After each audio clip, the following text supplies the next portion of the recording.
Hello dear students, welcome again in this video. In this video today we are going to talk about the word problems of equations. So how to solve word problem? First of all, there are two steps. First, make an equation, or we can say that the formation of equation,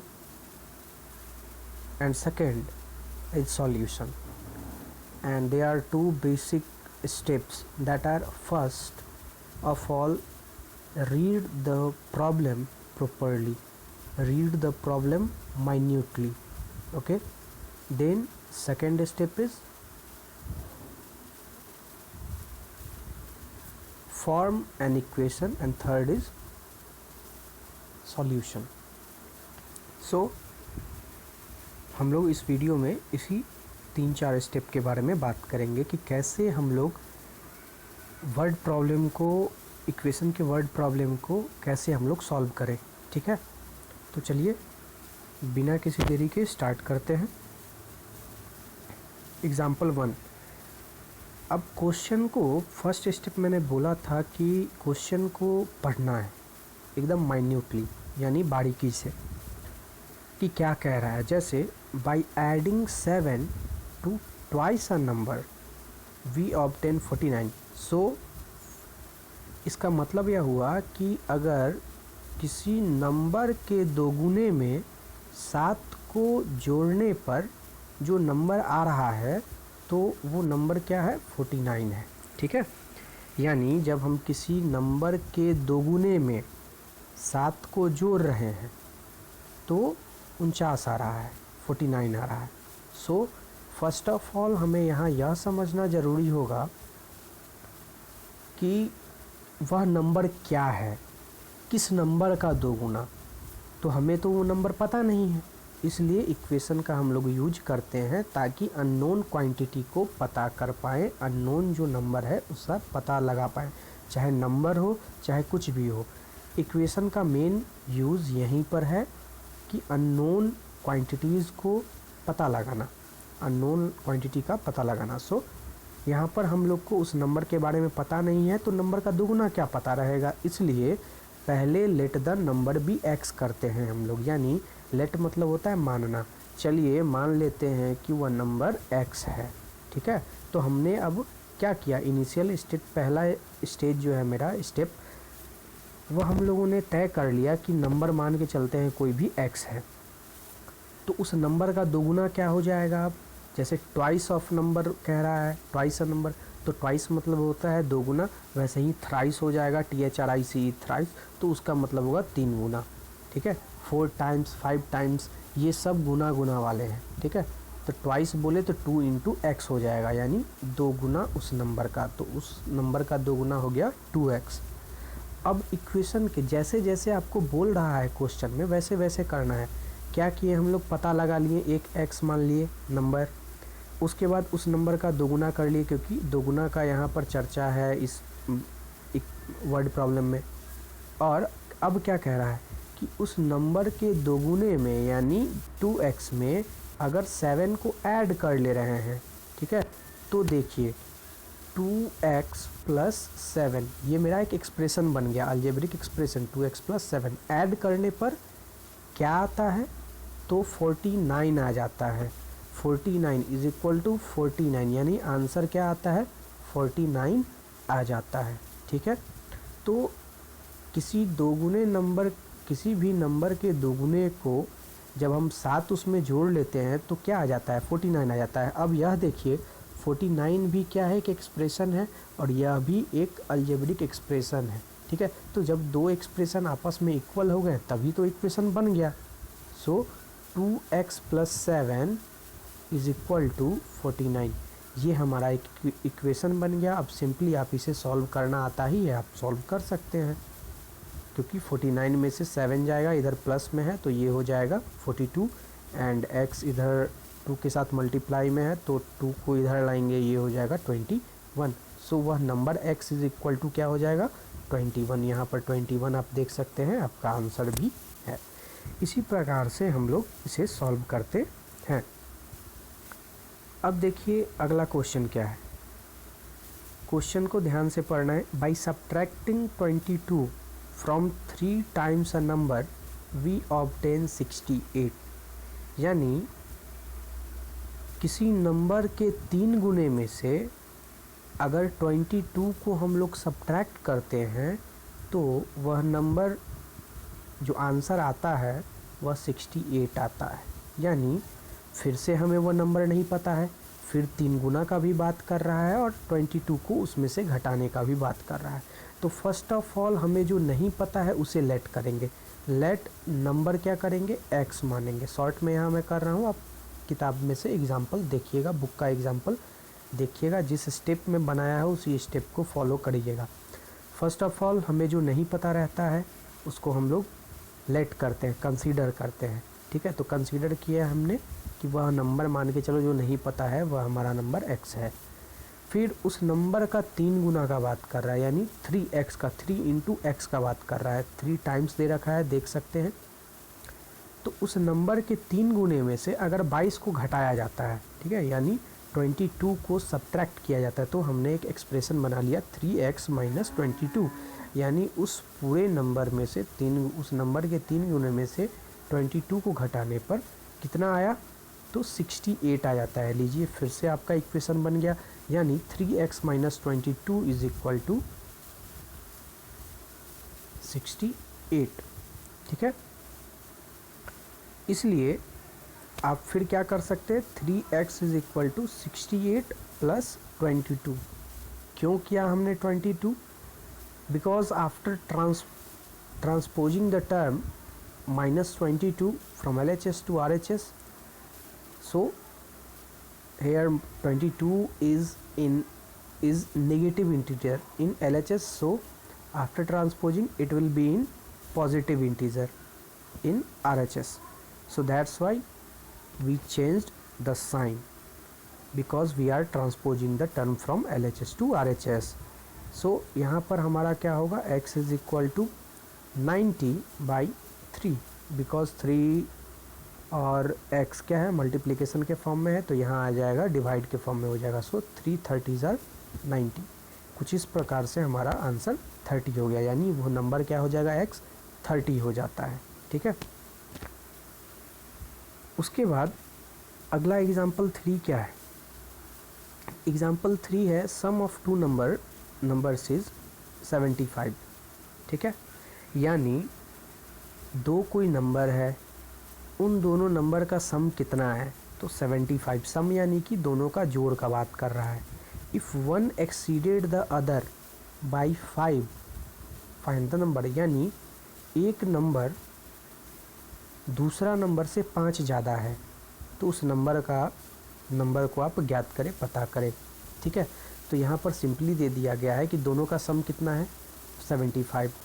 एक number है और दूसरा number उसी number से 5 ज़्यादा है, तो मान कर चलिए कि एक नंबर है जिसको हमने लेट कर लिया x। ठीक है, एक नंबर है x, उसी से दूसरा नंबर जो होता है, तो सेकेंड नंबर क्या हो जाएगा, second number will be x plus 5, क्योंकि दे रखा है कि उसी नंबर से 5 ज़्यादा है दूसरा नंबर। सो जब पहला वाला नंबर हमने x माना तो दूसरा वाला ऑब्वियसली x प्लस 5 होगा। सो अब सिंपली क्या है, सम कितना है दोनों का, जब नंबर हमें पता चल गया, नंबर है एक x और एक है x प्लस 5, तो दोनों नंबर तो हमें पता चल ही गया। अब इसका सम निकालेंगे। सम कैसे, तो x plus 5 is equal to 75, क्योंकि 2 नंबर से तो दोनों नंबर का सम कितना है, 75। लीजिए फिर इक्वेशन बन गया, तो 2x plus 5 is equal to 75 and 2x is equal to 70 and x is equal to 35। कुछ इस प्रकार से आपका आंसर 35 आ जाएगा। सो एक नंबर हो गया 35, x का वैल्यू क्या हो गया 35। सो दूसरा नंबर क्या होगा, तो एक x था तो दूसरा नंबर क्या हम लोगों ने माना था, x प्लस 5। सो 35 प्लस 5, x का वैल्यू पुट कर दे वहाँ और 40 हमारा एक आंसर आ गया। सो ऐसे भी चेक कर सकते हैं। अब 40 एक नंबर है और एक 35 नंबर है, तो दोनों जोड़ने पर क्या आ जा रहा है, 75 आ जा रहा है। सो इस तरह से आप सिंपली इसे बना सकते हैं। अगला एग्जाम्पल है सम ऑफ 3 कंसेक्यूटिव इंटीजर इज 24।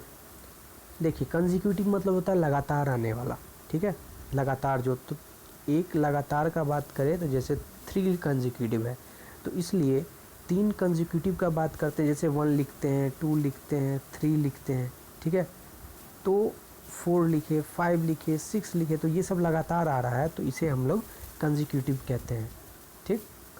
यानी अगर 1 में ही 1 को जोड़ दिया जाए, मानकर चले 1 क्या है, x है, तो अगला जो इंटीजर क्या होगा, तो x + 1 हो जाएगा।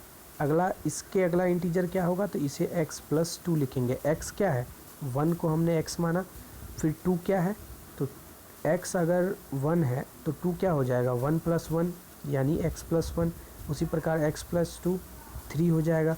तो इसलिए हम लोग क्या करेंगे, यहाँ 3 लगातार आने वाले कंसेक्यूटिव इंटीजर को मान लिए हमने।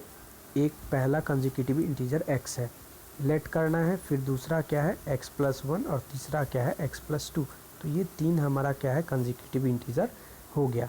अब उन तीनों का सम कह रहा है, सम यानी कि जोड़, तो इन तीनों को क्या करेंगे, x + 1 + x + 2 = 24, क्योंकि इन तीनों का सम कितना आ रहा है, 24 आ रहा है, तो फिर से इक्वेशन बन गया। सो 3x + 3 = 24 and 3x = 21 and x = 7। कुछ इस प्रकार से आपका आंसर आ जाएगा। तो 3 लगातार आने वाले इंटीजर को आप पता करें। तो देखिए x का वैल्यू क्या निकला, 7, ये तो पहला इंटीजर था। फिर दूसरा इंटीजर हम लोगों ने क्या माना था, x + 1, इसलिए x का वैल्यू 7, तो x की जगह पुट करें, 7 + 1 = दूसरा integer 8।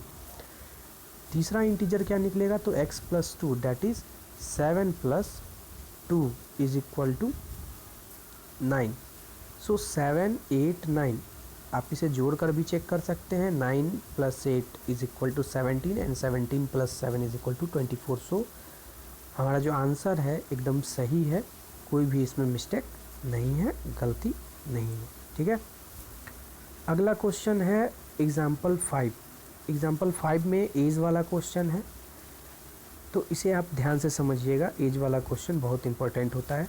Present age of Sonu's mother is 6 times Sonu's age, ठीक है।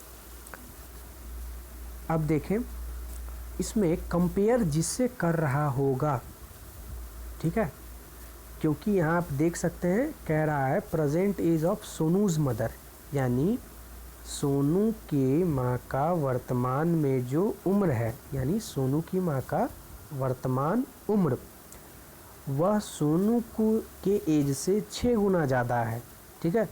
तो इस कंडीशन में क्या होता है कि आपको सोनू का एज पता रहेगा तभी तो उसकी माँ का एज निकालेंगे, क्योंकि कंपेयर किससे कर रहा है, सोनू के एज से कर रहा है।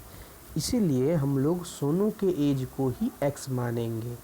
क्यों मानेंगे, क्योंकि उसी से कंपेयर कर रहा है, ठीक है। सो आप हमेशा ध्यान में रखें, इक्वेशन में जब भी ऐसे कंपेयर वाला क्वेश्चन आए, जैसे इससे 6 गुना उससे 5 गुना ज़्यादा है, तो ऐसे कंडीशन में आप जो भी जिससे कंपेयर कर रहा है उसी को x मान ले, ठीक है। तो मान कर चले present age of Sonu, present age of, let the present age of Sonu be x, तो उसकी माँ का क्या हो जाएगा, प्रेजेंट एज, प्रेजेंट एज उसकी माँ का हो जाएगा, क्योंकि 6 गुना ज़्यादा है सोनू के एज से। तो सोनू का एज अगर x है तो उसकी माँ का एज हो जाएगा 6x, क्योंकि 6 × x = 6x, क्योंकि 6 गुना ज़्यादा है, ठीक है। उसी प्रकार आगे क्वेश्चन में दे रहा है 5 ईयर हेंस, यानी 5 साल बाद, her age will be 20 years more than the Sonu's age, यानी 5 साल बाद जो उसका एज होगा, उसकी माँ का एज होगा, सोनू के एज से 20 साल ज़्यादा हो जाएगा। Find their present age. तो देखिए 5 साल बाद सोनू की माँ का उम्र क्या हो जाएगा, सिंपली सोनू का एज पहले माने हम लोग क्या माने थे, सोनू का एज हम लोगों ने माना था x। उनकी माँ का उम्र क्या माना था, सोनूज मदर हम लोगों ने कह दिया प्रेजेंट एज 6x। ठीक है, उसके बाद 5 साल बाद क्या उम्र होगा, सोनू का 5 साल बाद क्या क्या उम्र होगा, तो x + 5, क्योंकि 5 साल बाद 5 साल बढ़ेगा सोनू का उम्र। ठीक है, उसी प्रकार सोनू की माँ का उम्र 5 साल बाद क्या होगा, तो 6x + 5। ठीक है, अब देखिए 6x + 5 क्या हो गया, सोनू की माँ का उम्र 5 साल बाद, और x + 5 हो गया सोनू का उम्र 5 साल बाद।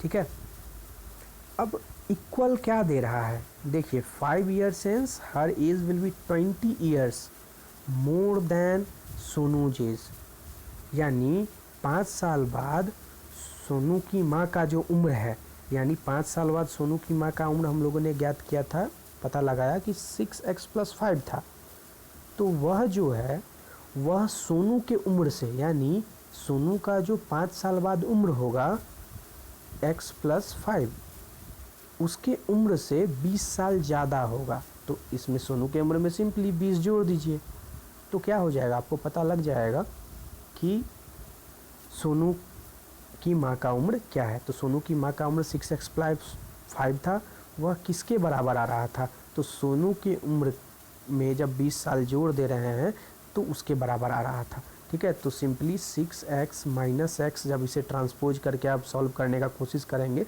तो कुछ इस प्रकार से हमारा आंसर आ जाएगा। +5 था, इधर जाएगा तो -5 हो जाएगा, 5 - 5 + 20। ओके, तो 5 से 5 कैंसिल हो जाएगा, इधर हो जाएगा 5x। 5x = 20, 5 × 1 = 5, 5 × 4 = 20, इसलिए x = 4। x = क्या हो गया, 4, यानी सोनू का उम्र, प्रेजेंट उम्र कितना है, प्रेजेंट एज जो है वह 4 है, एंड उसकी मम्मी का उम्र कितना होगा, तो सोनूज मॉम का उम्र क्या हो जाएगा, 6x हम लोगों ने माना था प्रेजेंट एज। तो अब जो चीज़ आप मान रहे हैं, लेट कर रहे हैं, उसको भी ध्यान में रखें कि प्रेजेंट एज हम लोग कितना कह रहे हैं। ये नहीं कि मदर का उम्र 5 साल बाद वाला इक्वेशन पर सेट करके उसकी माँ का उम्र निकाल दे, तो आपका गलत हो जाएगा क्वेश्चन। ठीक है, आंसर गलत हो जाएगा। इसलिए अगर प्रेजेंट एज हम लोगों ने माना है 6x, सोनू की माँ का उम्र हम लोग क्या माने थे, 6x, तो 6 × x का वैल्यू इसी पर पुट करें, क्योंकि इसी से प्रेजेंट एज कह रहा है क्वेश्चन में, बढ़िया से पढ़िएगा। तो प्रेजेंट एज कह रहा है सोनू का और उसकी माँ का निकालने, तो 6 × 4 क्या हो जाएगा, 24 ईयर्स उसकी माँ का एज हो जाएगा। ठीक है, तो इस प्रकार से आपको कुछ क्वेश्चंस हैं, इस क्वेश्चंस को आप सिंपली समझ भी सकते हैं खुद से। ऐसे अगले वीडियो में मैं एक और दो से 3 और एग्जाम्पल में आप समझाऊंगा मेन, और इससे रिलेटेड एक्सरसाइज 7.3 है, इसको आप लोग बनाना शुरू कर दें। अगले वीडियो एक और लास्ट पार्ट आएगी जिसमें मैं आपको 4 से 5 एग्जाम्पल और समझाऊंगा। सो इसे आप लोग बनाना शुरू करें, एंड पहले बढ़िया से पढ़ें फिर जाकर बनाएं। So thanks for watching the video.